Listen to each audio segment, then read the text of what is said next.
द्वंद्व युद्ध आरंभ हो।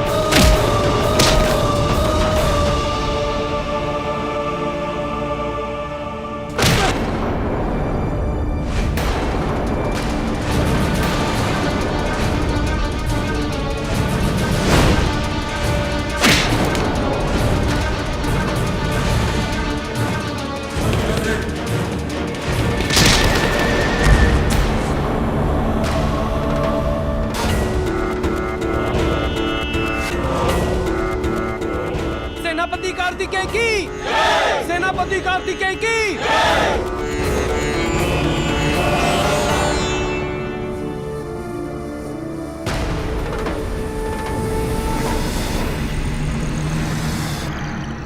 कार्तिकेय अत्यंत शक्तिशाली योद्धा है प्रभु। इन्हें पराजित करना मेरे लिए संभव नहीं था।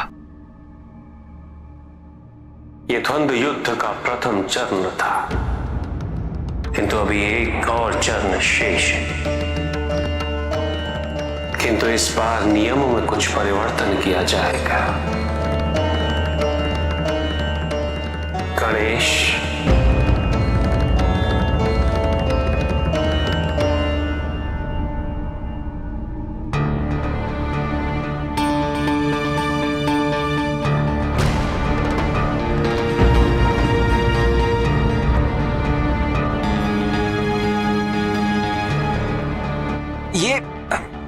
ये क्या कर रहे हो गणेश? मैं कुछ देख नहीं पाऊंगा।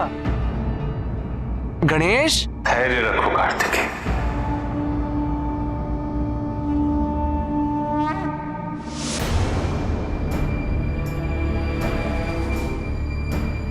क्षमा कीजिए पिताजी, किंतु यदि मैं कुछ देख ही नहीं पाऊंगा तो मैं युद्ध कैसे करूंगा?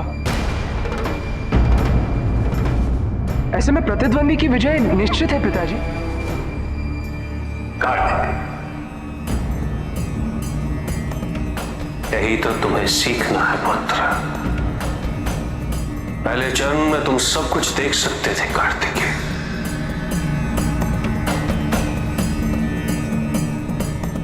अब केवल अपने प्रतिद्वंदी की ऊर्जा और उससे उत्पन्न हो रही ध्वनि की अनुभूति से तुम्हें युद्ध करना होगा, जिसमें एक विभिन्न और विशेष प्रकार की सजगता की आवश्यकता है। यदि तुम अपना ध्यान केंद्रित करोगे तो तुम्हें स्वयं यह ज्ञात हो जाएगा कि तुम किससे युद्ध कर रहे हो।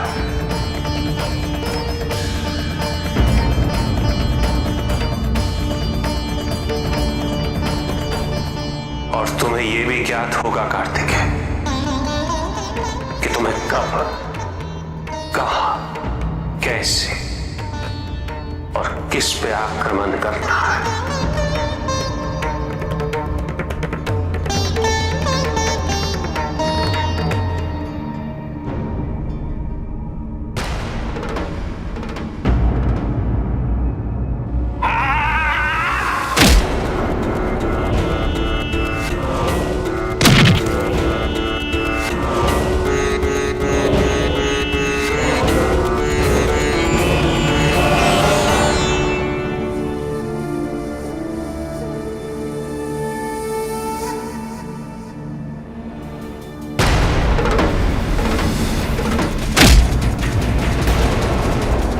एकाग्र कार्तिकेय।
हो गणेश?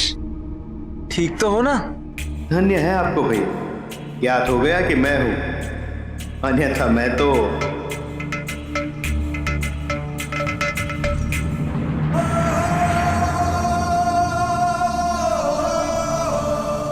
अति उत्तम कार्तिकेय।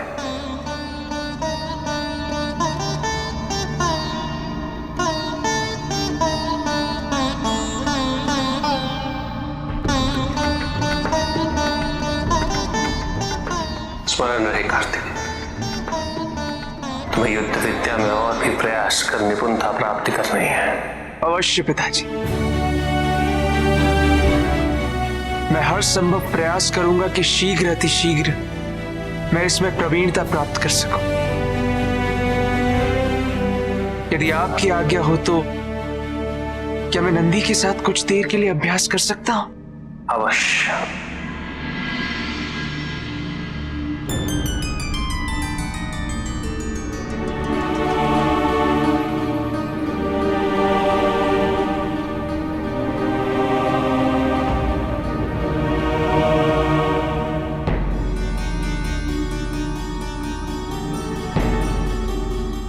पूछो गणेश।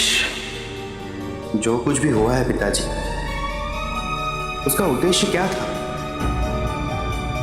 क्योंकि मुझे इतना तो ज्ञात है कि ये प्रशिक्षण अकारण नहीं। तुम्हें ऐसा क्यों लग रहा है गणेश? जब आपने मुझे कहा कि मुझे भी इस प्रशिक्षण में भाग लेना होगा, तो मैं समझ गया था कि आप निकट भविष्य में किसी अप्रिय घटना की ओर न केवल संकेत दे रहे हैं, बल्कि आप चाहते हैं कि हम उसके लिए तैयार रहें। तुमने उचित समझा है गणेश। मुझे कुछ समय से विचित्र अनुभूति हो रही है, एक ऊर्जा के सक्रिय होने की, और दिन प्रतिदिन वो शक्तिशाली बनती जा रही है। क्या इसका संबंध उसी से है? कौन है वो पिताजी?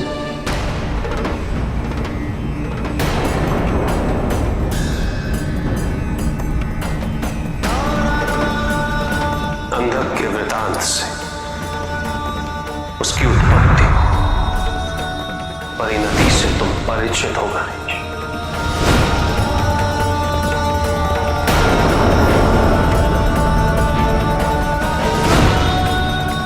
जिस ऊर्जा की तुम्हें अनुभूति हो रही है गणेश,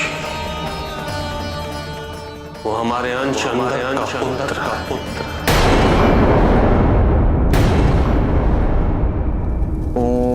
भ्रमणाय नमः। ओम भ्रमणाय नमः। 8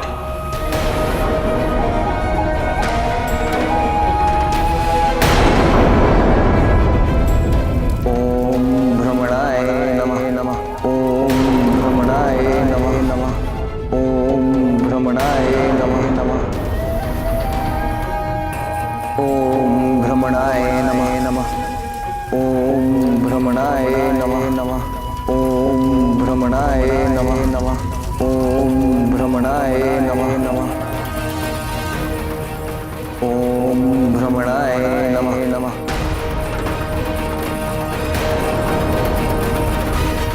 ओम भ्रमणाय नमः। पिताश्री, इसने कितना कठोर तप किया है। अपने पिता अंधक से भी अधिक कठोर। दैत्य माता अदिति ने इसके पालन का उत्तरदायित्व तो संभाला था ना। उनसे इसने क्या आचरण प्राप्त किए हैं, क्या सीखा है, और अपने पिता के कौन से गुण और अवगुण आत्मसात किए हैं और कौन से नहीं, ये शीघ्र ही प्रत्यक्ष हो जाएगा नारद। ओम भ्रमणाय नमः। ओम भ्रमणाय नमः। ओम भ्रमणाय नमः। उचित समय आने पर मैं कैलाश में सबको आड़ी से परिचित करवाऊंगा, किंतु तब तक हमें प्रतीक्षा करनी होगी।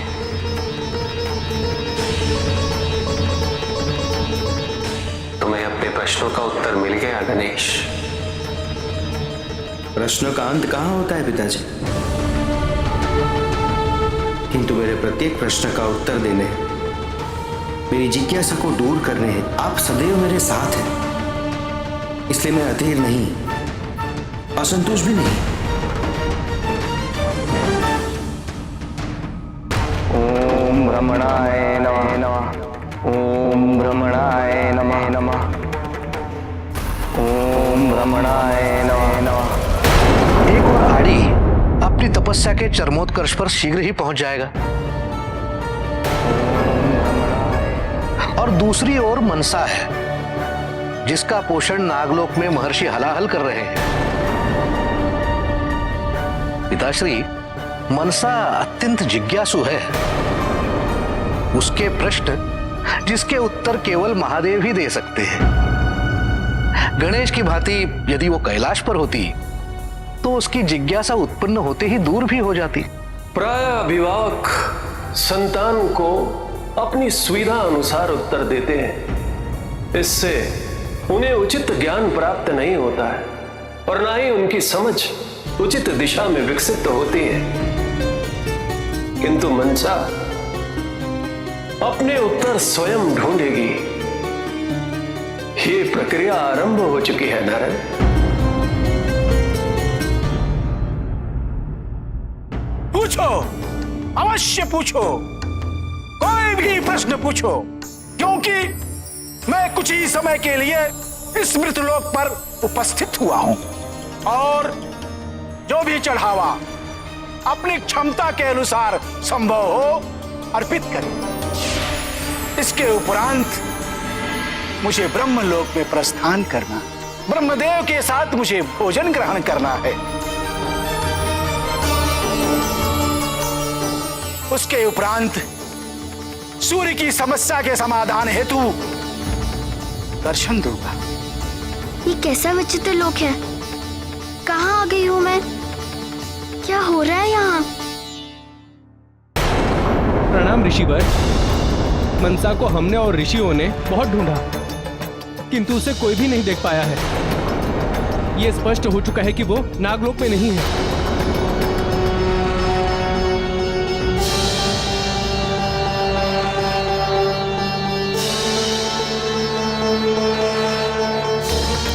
हे महादेव, वो कहीं मृत्यु लोक तो नहीं चली गई? वो वहां कोई उसे पहचान ना ले।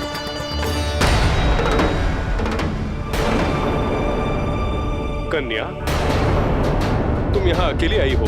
क्या तुम्हारे माता पिता तुम्हारे साथ नहीं आए? आने दो इसे।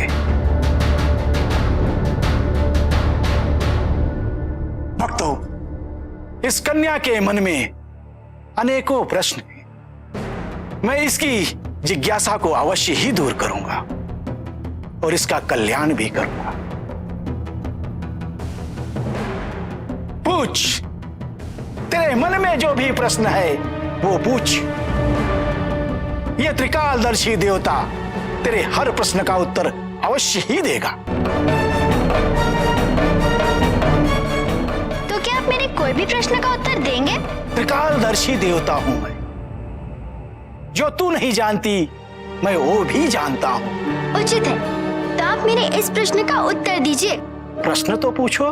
तो वो कौन सा प्रश्न है जो मैं आपसे पूछने वाली हूँ?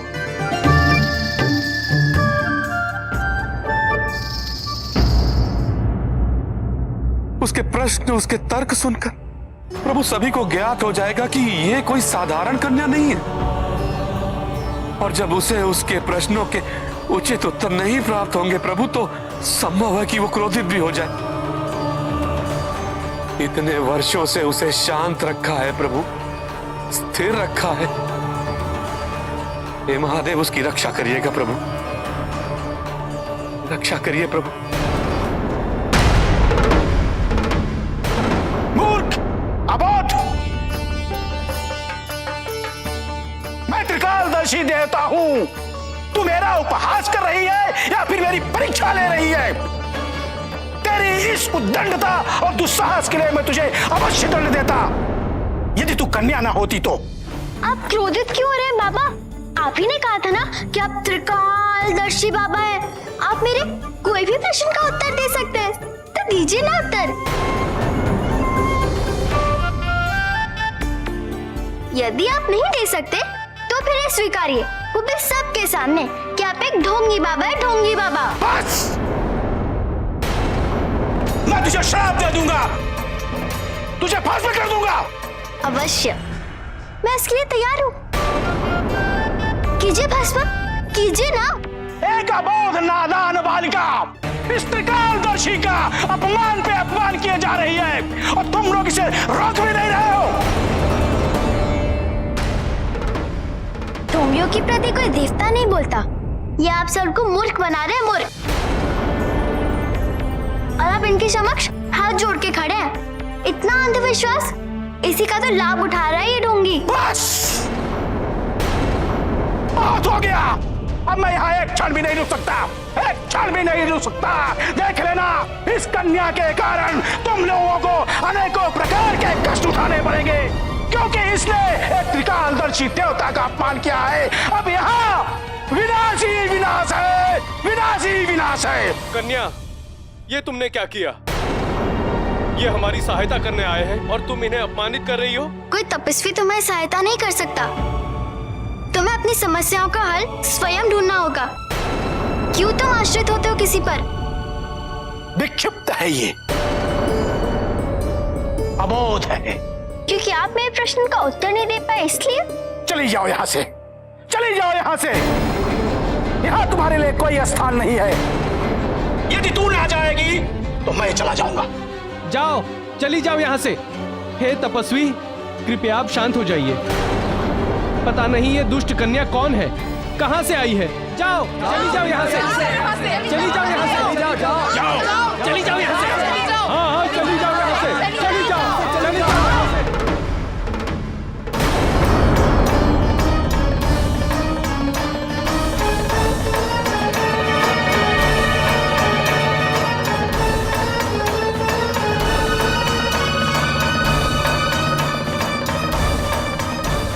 अपने क्रोध पर नियंत्रण रखो पुत्री, शांत रहो, शांत।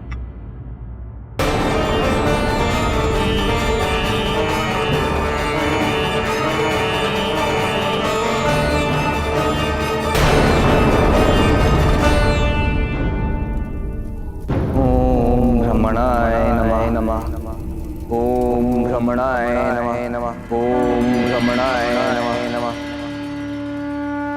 ओम ब्रह्मणाय नमः। अंधक पुत्र,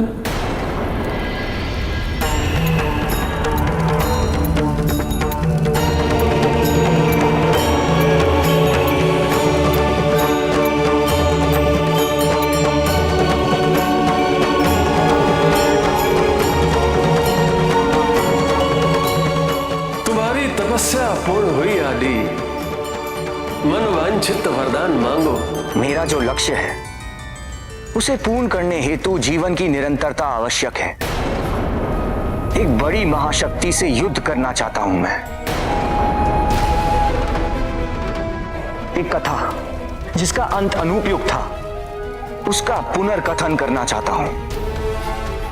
इसीलिए मैं आपसे अमरत्व का वरदान मांगता हूं, अमरत्व का वरदान मांगता हूं। अंधक पुत्र, ये वरदान किसी को भी नहीं दिया जाता है। कुछ और वरदान मांगो। किंतु मैं एक ही जीवन, इसी जीवन की संपूर्ण विविधता की अनुभूति चाहता हूं। उसके लिए मैं आपसे जीवन की निरंतरता मांग रहा हूं।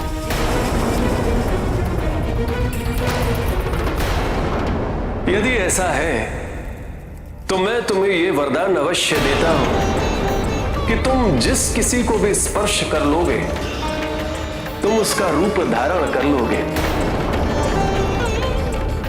तुम उसकी प्रतिकृति बन जाओगे।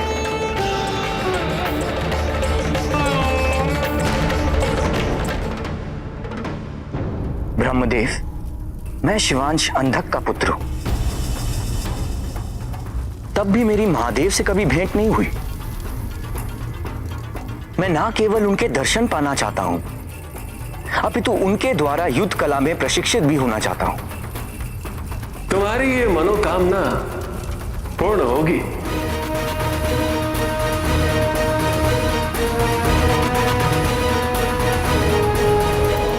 धन्यवाद ब्रह्मदेव। स्मरण रहे अंधक पुत्र, मेरे द्वारा प्राप्त वरदान का कभी दुरुपयोग नहीं करना, इसका उचित उपयोग करना तुम्हारा दायित्व है अंधक पुत्र। महादेव और उनके परिवार को कभी चुनौती मत देना, अन्यथा परिणाम अवश्य मुझे ज्ञात है।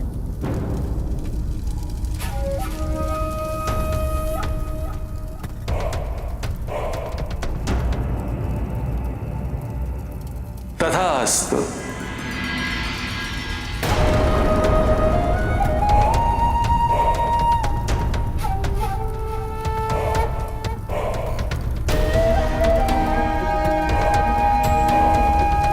देखता हूं मुझे कौन रोक सकता है। जब भक्षक रक्षक को ही अपने साथ कर ले तो किसी का भय कहां?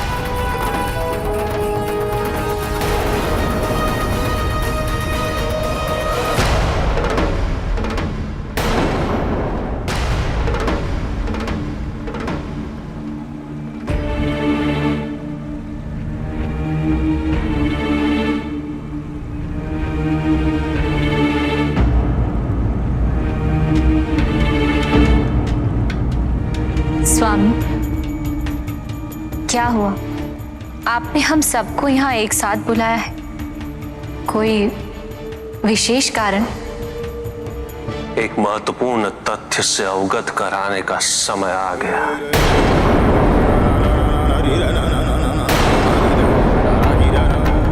ब्रह्मदेव के एक भक्त ने उनकी तपस्या कर उनसे एक वरदान प्राप्त किया, और वो वरदान ये है कि मैं स्वयं उस भक्त को युद्ध कला में प्रशिक्षण दूं, और ब्रह्मदेव के वरदान की पूर्ति हेतु मुझे तुम सबके सहयोग की आवश्यकता है। अवश्य पिताजी, ये हमारा सौभाग्य होगा। अब केवल आदेश दीजिए।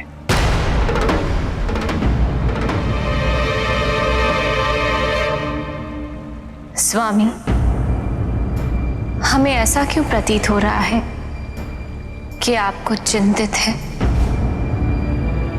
कौन है ये ब्रह्मदेव भक्त?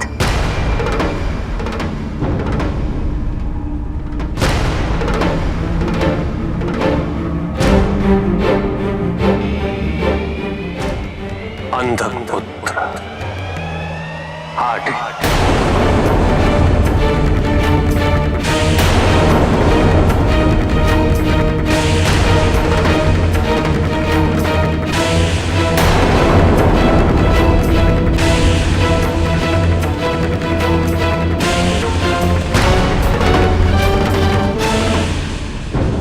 ओम नमः शिवाय। ओम नमः शिवाय। ओम नमः शिवाय। नारायण नारायण।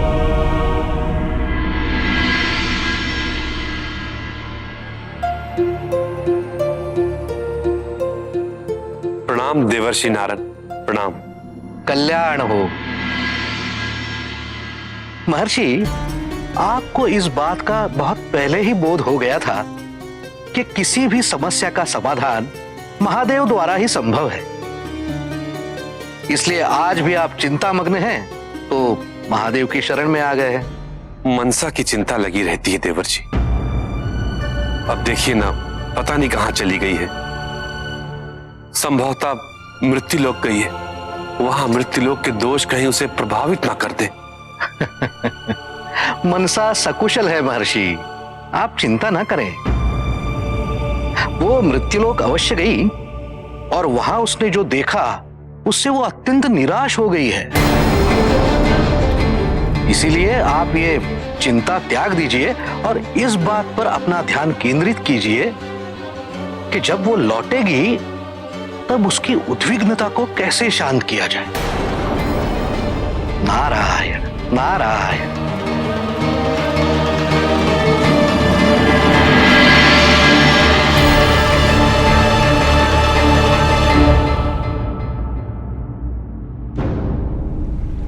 अंधक पुत्र प्रभु। नंदी, किसी भी व्यक्ति का आकलन केवल उसके अपने कर्मों से होना चाहिए, ना कि उसके पिता के कर्मों के आधार पर। अंधक के कारण हम सबको न जाने कितनी कठिनाइयों का सामना करना पड़ा,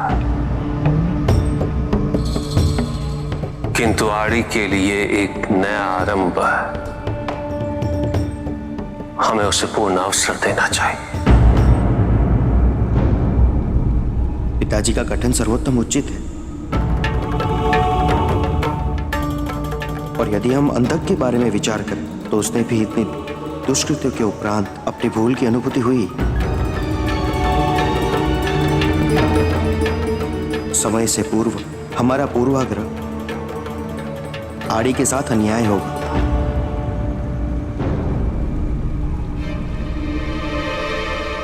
कैलाश की भव्य सेना में से किसी में इतना सामर्थ्य नहीं है कि मुझ नेत्रहीन पर आक्रमण करे। जब पार्वती मेरी होगी तो तुझे मेरी सेवा करनी होगी।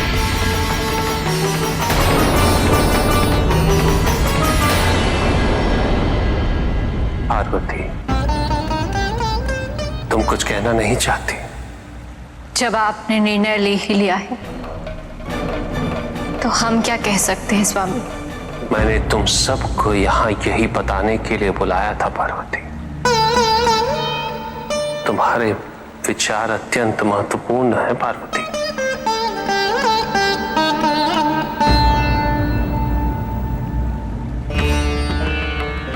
जब ब्रह्मदेव ने उसे वरदान दे ही दिया है तो आपको उनका सम्मान करना ही होगा। इसमें हमारे कहने के लिए कुछ कहाँ रह जाता है।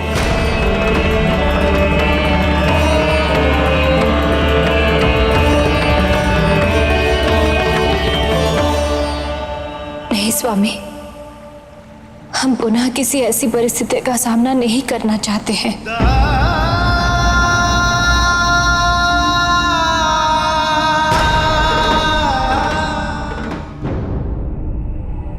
मृत्यु लोक में मैंने इतना अंधविश्वास देखा। कोई भी असाधारण सा व्यक्ति भगवान धर्म के नाम पे कुछ भी कह दे, वो उसे सत्य मान लेता है पिताजी। कोई प्रयास ही नहीं करता परखने का कि वो ढोंगी है या नहीं, और जो सत्य बोले उसकी बात का तो कोई मूल्य ही नहीं। पिताजी, मुझे बहुत पीड़ा हो रही है। नहीं कर सकती मैं ऐसा सुव्यवहार सहन। जब कोई व्यक्ति कोई कार्य करते हुए ये भी नहीं सोचता कि वो क्या कर रहा है और क्यों कर रहा है, चमत्कार की प्रतीक्षा करते हैं, वो ये भी नहीं समझते कि श्रम और प्रयास को छोड़ के और कोई भी विकल्प नहीं होता है। मृत्यु लोक के वासियों को देखकर मैंने अपने आप को इतना असहाय कभी भी नहीं पाया है।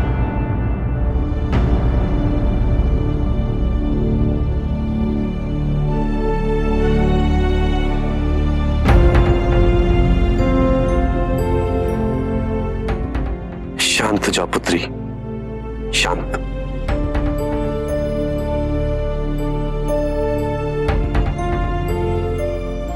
एक क्षण के लिए इन बातों से ध्यान को हटाकर मेरे नेत्रों पर केंद्रित करो। अपलक, जब तक मैं रुकने के लिए ना कहूं।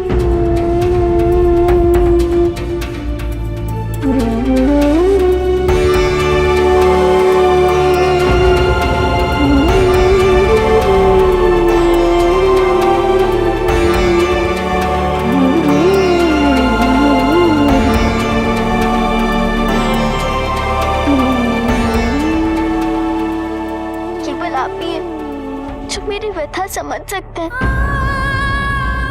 केवल आप ही हैं जो मुझे शांत करना जानते हैं।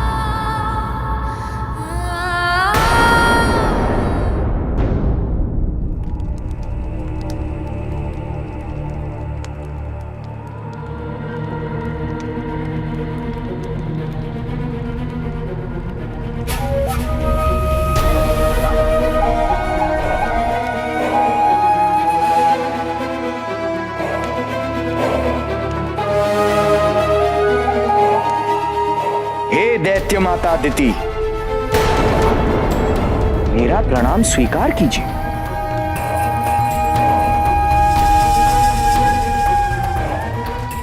आपके दर्शन पाकर मैं सदैव धन्य हो जाता। ये मेरा सौभाग्य है कि मैं पुनः आपके समक्ष खड़ा हूं। क्या चाहिए तुम्हें? ब्रह्मदेव ने मेरी तपस्या से प्रसन्न होकर मुझे वरदान दिया कि मैं महादेव द्वारा युद्ध कला में प्रशिक्षण पाऊंगा। हाँ दैत्य माता, महादेव द्वारा, आपके आराध्य द्वारा। और यह शुभ कार्य आरंभ करने से पूर्व आपका आशीर्वाद लेने आया हूं। तुम्हारे पालन पोषण का विशेष उद्देश्य तुम्हारे जीवन के महान उद्देश्य को पूर्ण करना था। सबको तुमसे बहुत आशाएं हैं आदित्य। अवश्य, और मैं इस बात का सम्मान करता हूं माता, और मैं हर संभव प्रयास करूंगा कि किसी को निराश ना करूं। तुम जो भी कर्म करोगे उसी के अनुकूल परिणाम प्रत्यक्ष होते जाएंगे। तुम्हारे कर्म तुम्हारी नियति के मार्ग को परिवर्तित कर सकते हैं। इस सहज तथ्य को ना समझना ही असुरों का सबसे बड़ा दोष रहा है, और मैं नहीं चाहती कि तुम भी वही भूल करो। स्मरण रहे, जो कुछ भी हुआ है, जो कुछ भी होगा, वो अकारण नहीं है। अतः उसे व्यक्तिगत कभी मत बनाना। व्यक्तिगत? व्यक्तिगत तो कब का बना चुका हूं मैं दैत्य माता। अब तो मेरी योजना के सफल होने का समय आ गया है। आशीर्वाद दीजिए।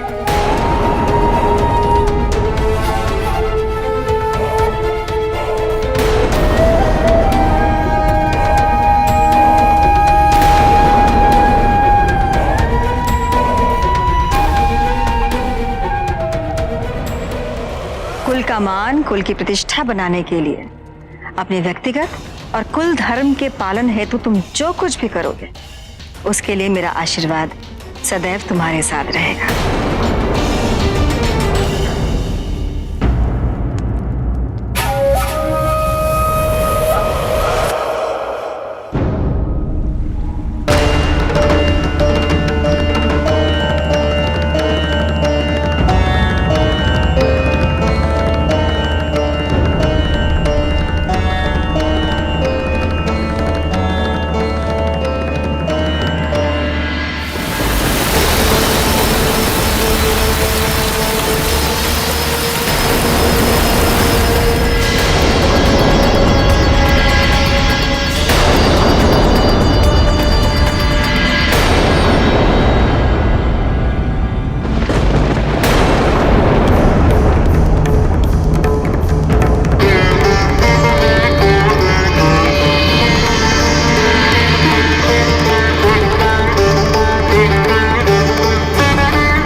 हम किसी का आकलन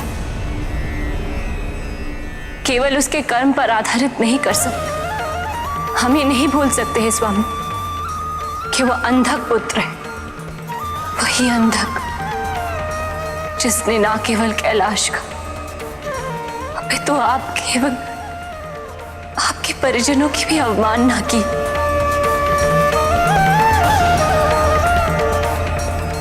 कैसे हमें पीड़ा ना हो स्वामी, उसको देखकर हमें कैसे स्मरण नहीं होगी वो पीड़ा जो अंधक ने हमें दी।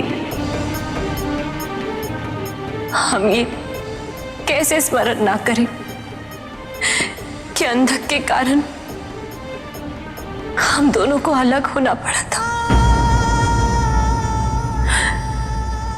कैसे स्वामी,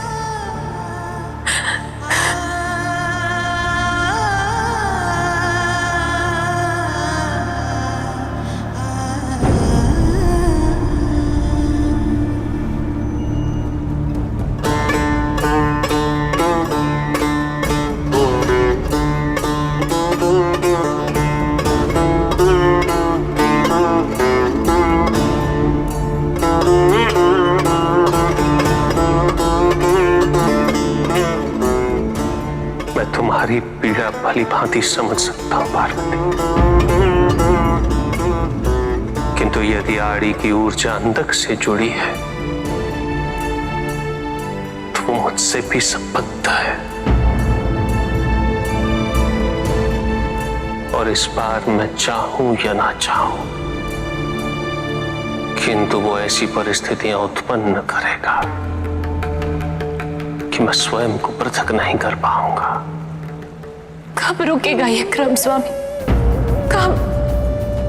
कब अंत होगा ऐसी परीक्षाओं का? कब स्वामी, कब? पार्वती,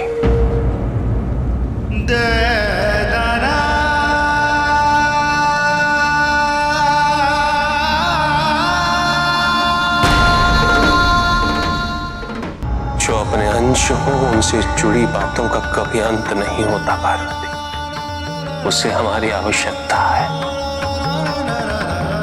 और उसकी सहायता करना हमारी प्राथमिकता। यदि हमने उसे स्वीकार किया पार्वती, तो भविष्य में होने वाली न जाने कितनी समस्याएं टल जाएंगी। इस बार नागलोक में मनसा के रूप में मेरी एक और ऊर्जा पोषित हो रही है, विकसित हो रही है।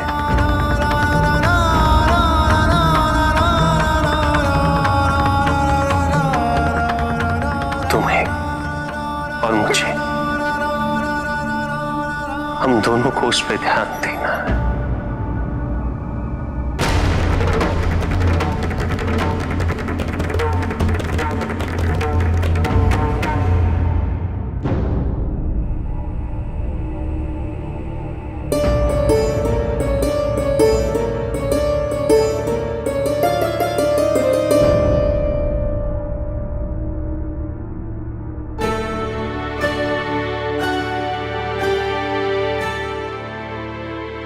सप्तऋषि मेरे आश्रम में?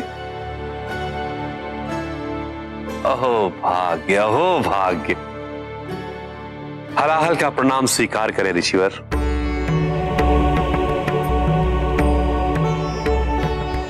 महर्षि हलाहल, हम सप्तऋषियों की यह इच्छा हुई कि हम एक बार मनसा को देखें।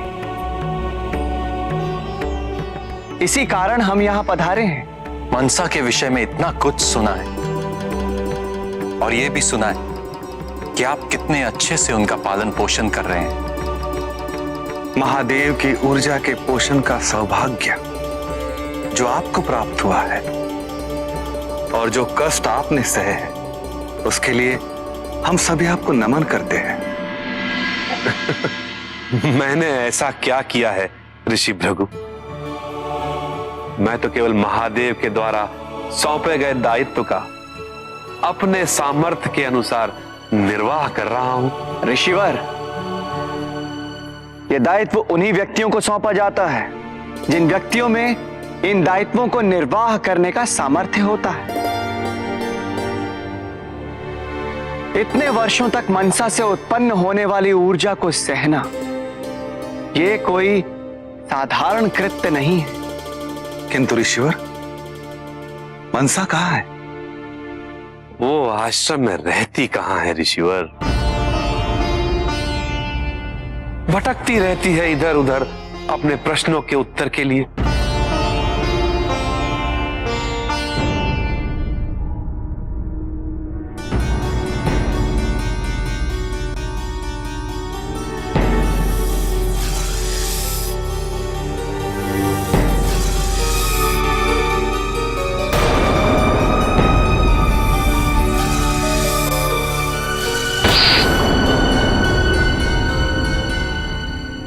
मनसा को आपके पास रखने का उद्देश्य यही था कि उसकी ऊर्जा की अनुभूति किसी और को ना हो, मनसा की वास्तविकता का बोध किसी अन्य व्यक्ति को ना हो ऋषिवर। किंतु यदि मनसा इसी तरह भ्रमण करेगी तो हमें भय है कि वो किसी तरह के संकट में ना पड़ जाए।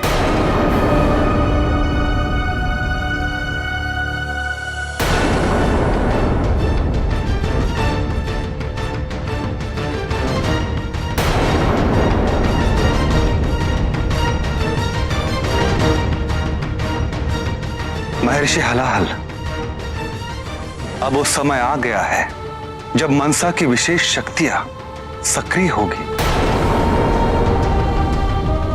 हमें सचेत रहना होगा।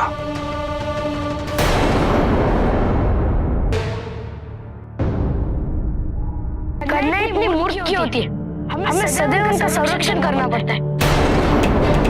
किसी सर्प दस लेता तो पता चलता।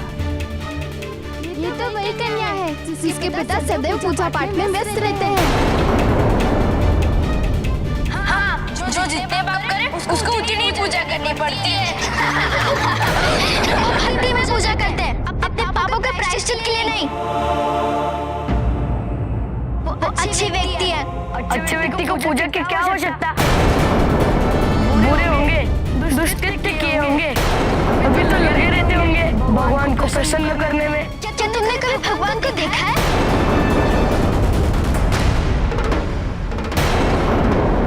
है कोई उत्तर तुम्हारे पास? विक्षिप्त है ये, ऐसी बातें करती है इसलिए इसे इसका कोई मित्र नहीं है, सखिया नहीं है।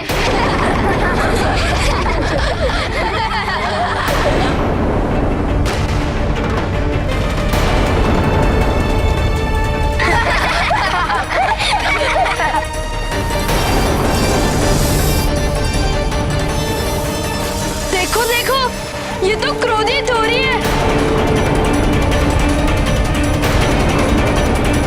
मैं तो भयभीत हो गया, मुझे बहुत डर लग रहा है। मैं भी, कोई ये विक्षिप्त कन्या हमें काट ना ले, बहुत विषैली होगी।